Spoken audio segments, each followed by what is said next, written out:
네, 미국 정치 관련 현안들을 짚어보는 시간입니다. 미국 정치 브리핑, 뉴저지 민주당 대의원이자 원 보트 코올리션의 대표 활동가 장성관 정치 컨설턴트와 함께합니다. 안녕하십니까? 안녕하세요. 반갑습니다. 장성관입니다.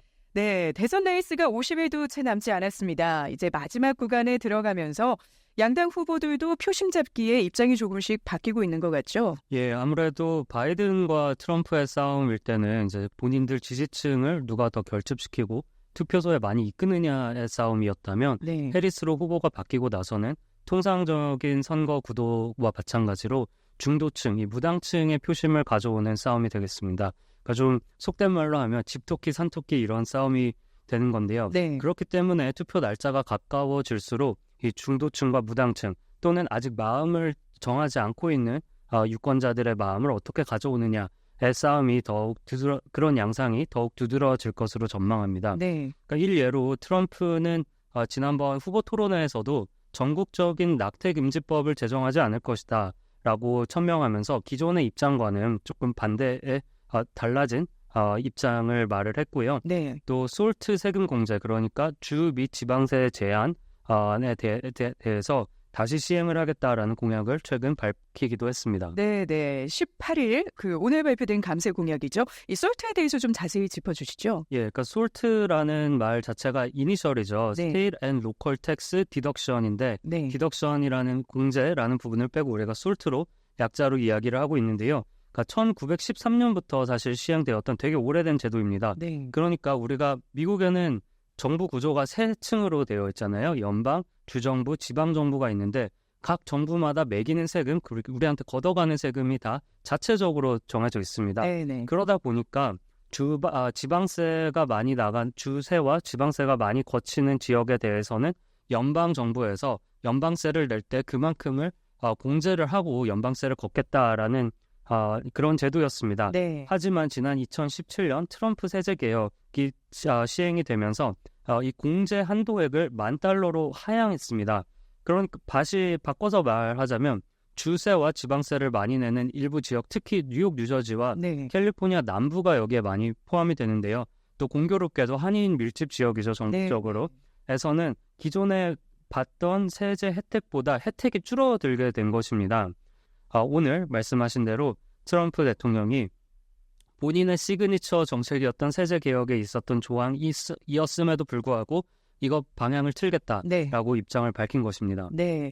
해리스 부통령도 경합주 표심 잡기를 위해서 입장 변화를 보인 부분이 있었죠. 예, 그렇습니다. 해리스 대통령 후보 같은 경우는 사실 지금까지 출마한 후보 중에 지금까지 지명을 받은 후보 중에 가장 진보적인 입장을 취하고 있다고 말씀드려도 무리가 아닌데요. 네. 일례로 지난 2019년에 당시 대선에 출마했을 때 그러니까 프래킹, 그러니까 미국에서 지금 많이 쓰고 있는 셰일가스 추출 공법으로 이거를 금지를 하겠다. 그러니까 다시 말하자면 이제 천연가스나 석유 추출을 제한하겠다라는 입장의 연장선에 있는 것인데요.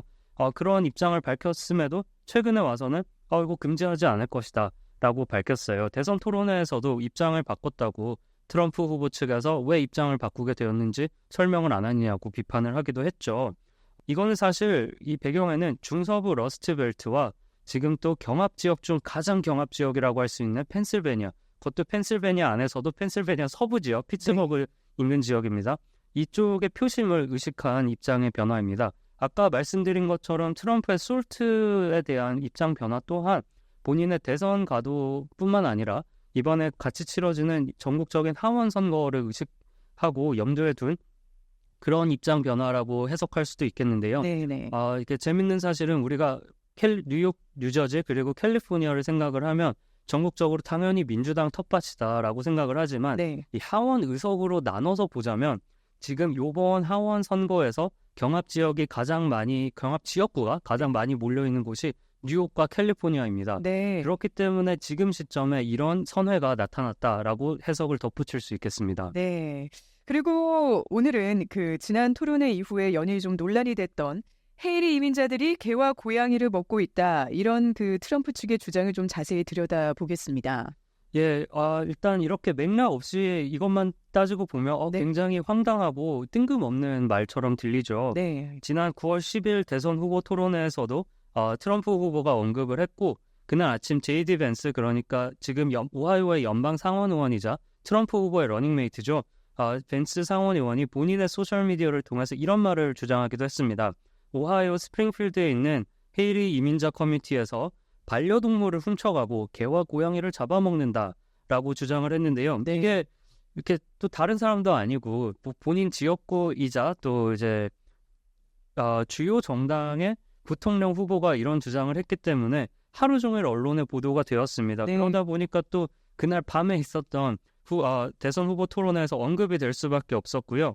주류 매체에서 스프링필드 시에 직접 문의를 하기도 했는데 시 측에서는 근거가 없는 주장이고 이런 신고는 있지 않았다라고 입장을 밝히기도 했습니다. 네, 시장이 그때 기자회견도 했었죠. 예, 그렇습니다. 그리고 그 이후로도 지금 연이어 기자회견이 이루어지고 있는데요. 그럼에도 불구하고 트럼프 캠페인 측에서는 후보 토론회뿐만 아니라 또 그 다음 날 있었던 애리조나 유세 현장에서도 같은 주장을 이어가고 있습니다. 네, 그 오하이오의 헤이리 이민자 커뮤니티 얼마나 큰가요? 일단 오하이오 주 전체를 설명드리기는 조금 어려운데 일단 이 스프링필드라는 지자체에 국한해서 말씀을 드리자면 네네. 스프링필드 도시의 인구가 6만여 명으로 집계가 되고 있습니다. 네. 이 중에 12,000에서 2만여 명이 하이티 출신 이민자라고 뉴욕타임즈는 추산하고 있습니다. 거의 3분의 1이요. 예, 그렇습니다. 20%에서 30%고 이게 아직 구체적인 이 집계가 없는 것은 첫 번째로 너무 급격하게 또 최근에 이민이 온 것이라서 딱 하이티 출신 이민자만 딱 국한해서 할 수는 없는 집계가 없었고요. 네. 또 하이티계 미국인의 경우에는 또 이 추산에 들어가지 않는다는 점을 말씀을 드리겠습니다. 네네. 그러니까 미국의 전국적으로 하이티 출신 이민자들은 약 85만여 명이 있는데 이 중 무려 50여만 명이 플로리다에 밀집하고 있습니다. 네. 또 이 하이티계 이민자들의 대다수는 임시 보호 신분, 그러니까 Temporary Protective Status라고 하는 TPS 비자로 미국에 머물고 있는데요. 네. 이는 2010년 하이티에서 큰 지진이 있고 나서 그 이후로도 이어진 자연 재해와 또 최근에 격화되고 있는 하이티의 내전 때문에 하이티 국적자 대상으로 미국 연방정부는 공화민주행정부 할 것 없이 TPS 신분을 부여했고 앞으로도 인도주의적 차원에서가 그 이유고요. 앞으로도 연장되고 확대될 것으로 보입니다. 스프링필드 같은 경우는 사실 왜 이렇게 이민자들이 많을까 조금 뜬금없는 지역처럼 느껴질 수 있습니다. 네. 이 오하이오 안에서도 중서부에 있는 소도시인데 미국 중서부의 여느 평범한 지자체와 같다고 표현할 수 있을 것 같습니다. 그러니까 제조업이 쇠퇴하면서 러스트벨트에 전반적으로 일자리가 줄어들고 네. 경기가 굉장히 급격하게 쇠퇴했죠. 근데 이거는 최근까지도 이어지고 있는 트렌드인데요. 이를 타개하고자 이 스프링필드라는 지자체에서는 지난 10여 년 사이에 제조업체와 웨어하우스 등을 대거 유치를 했습니다. 뭐 세제 혜택이라든지 고속도로 인접해 있다는 특성 이런 것들을 많이 이렇게 내세우고 있는데요. 다행히도 덕분에 일자리가 많이 창출이 되었는데 오히려 일할 수 있는 인구보다 일자리가 많아진 탓에 외부 인구 유입으로 이루어졌고 또 마침 일자리를 찾던 헤이티 이민자들의 대규모 이주로 이어졌습니다. 네. 그러니까 영어 구사 능력이나 높은 교육 수준이 필요 없는 일자리도 많이 있었기 때문에 상대적으로 제한이 적고 또 스프링필드 또 오하이오가 타 지역보다 물가가 낮다는 점이 아무래도 유인으로 많이 작용한 것 같습니다. 네. 이 헤이리 이민자들 실제로 개와 고양이를 먹었을까요? 이게 어쩌다 이런 얘기가 나온 걸까요? 사실 저도 너무 궁금해서 네. 이 하이티 이민자들 좀 취재를 해봤습니다. 네네. 근데 그런 문화는 전혀 없다고 하고요. 하지만 네. 헤이티 이민자들이 이런 거짓 주장이나 비판을 받은 게 이번이 처음이 아니라고 합니다. 네. 또 오하이오 보건복지부 또한 이렇게 확인된 사건이나 근거가 없다고 발표를 했고 또 앵커님께서 말씀하셨다시피 스프링필드 도시의 시장과 시티 매니저는 행정부시장 정도라고 표현할 수 있겠는데요. 개와 고양이를 먹는다거나 반려동물들이 유괴 또는 도난된다거나 그런 일이 설령 있다 하더라도 그 배경에 헤이티 이민자들이 있다는 주장은 사실 무근이다. 그런 증거는 전혀 없다라고 발표를 하고 있습니다. 네. 근데 이런 이제 주장이 커지고 불거진 배경에는 여러 가지가 있는데요. 아무래도 헤이티 이민자들이 급격히 대규모로 유입되다 보니까 스프링필드 도시에 살던 기존의 사람들이 많이 경계를 하고 배척을 하고 싶은 심리는 꽤 오랫동안 나타났습니다. 네. 실제로 이제 시 정부 및 공청회, 그러니까 카운슬 미팅 같은 곳에 가서 갑자기 외부인들이 유입되면서 우리 주택 가격이 갑자기 늘어났다. 길이 너무 막히고 있다라는 식으로 간접적으로 이런 불평을 표현을 하고 있었는데요.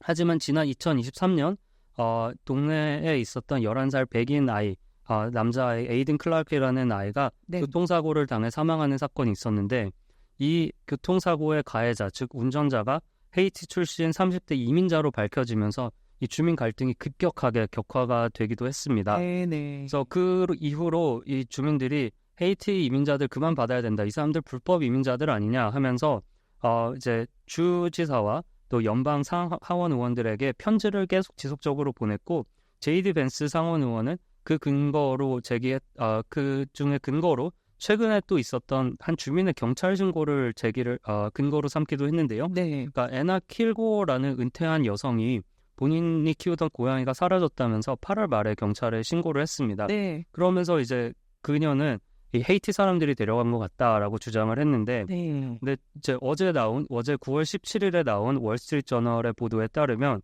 그 고양이는 며칠 뒤 그녀의 지하실에서 발견됐고 네. 사실이 무근이었다라고 밝혔고요. 네. 또 뉴욕타임즈 같은 날 보도에 따르면 이런 헛소문을 퍼뜨린 또 다른 지역 주민이 있는데 그 사람이 이제 어제 본인의 말에 후회한다. 사과를 한다는 표현을 쓰지 않았지만 후회한다고 했고 페이스북 그룹에 이웃의 딸의 친구의 고양이가 사라졌는데 아무래도 IT계 이웃들이 데려간 것 같다고 어떤 페이스북의 그룹에 올린 것을 제이디 벤스가 보고 본인의 소셜미디어에 인용하면서 이렇게 갑자기 과장되고 크게 된 것입니다.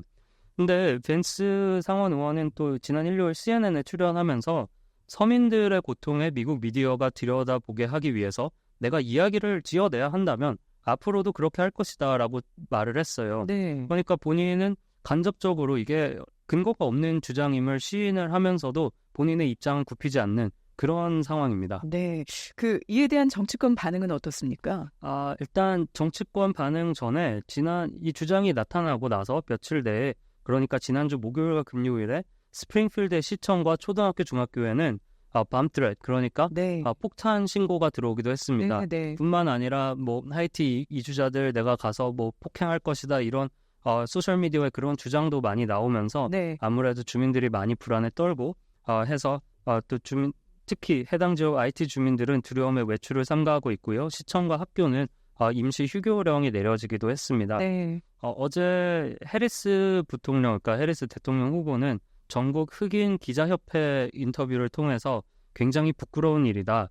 특히 아이들에게는 있어서는 안 되는 일이 일어났으며 이런 식의 인종주의적 편견에 기반한 거짓말은 사실 어제 오늘 일이 아니다라면서 강도 높게 비판하기도 했고요. 네. 오하이오의 마이크 드와인 주지사, 공화당 주지사입니다. 는 하이티 이민자들에 대한 거짓 주장을 멈춰달라며 그들은 여기에 합법적으로 거주하고 일을 하러 왔으며 덕분에 스프링필드는 경제가 다시 살아나고 있다고 연이어 호소하고 있습니다. 네. 나아가서 아까 말씀드린 11살 교통사고를 통해서 무고하게 죽은 아이의 아버지는 차라리 우리 아들을 죽인 사람이 60대 백인 남성이었으면 좋겠다. 그러면 이런 인종 갈등은 없었을 것이다. 네. 그러니까 IT 주민들 다 우리 이웃이고 아무 잘못 없으니까 제발 우리 아이의 죽음을 이런 식으로 소비하지 말라고 굉장히 가슴 아픈 말로 호소를 하고 있습니다. 네. 그러니까 저 같은 경우는 사실 이게 더 가슴이 아픈 게 해리스 부통령도 말했지만 이런 일이 있는 게 사실 하루 이틀이 아니지 않습니까? 9.11 테러가 있고 나서도 또 이슬람 교도와 관련이 없는 시크 교도들도 터반을 쓴다는 이유로 굉장히 폭행과 이 배척에 많이 노출이 되었고 네. 80년대 이제 미국과 일본의 무역 전쟁이 있을 때 같은 지역이죠. 러스트벨트 중서부에서도 아시안들에게 무자비한 폭행이 이뤄지기도 했습니다. 네. 빈센트 친 같은 사람이 죽기도 했죠. 그리고 뭐 멀지 않은 과거에 팬데믹 기간에서도 우리 아시안들이 얼마나 많은 인종적인 폭력과 또 모욕에 노출이 되었는지 우리가 생각할 수 있는데 이런 것들이 또 공통적이고 또 이민의 이슈는 역시 라틴계뿐만 아니라 흑인과 아시아인들의 이슈이기도 한 만큼 함께 연대를 해서 방지하고 또 헤쳐나가야 되겠다라는 생각이 들기도 합니다. 네. 지금까지 미국 정치 브리핑 뉴저지 민주당 대의원이자 원보트 코올리션의 대표 활동가 장성관 정치 컨설턴트와 함께했습니다. 오늘 말씀 고맙습니다. 감사합니다.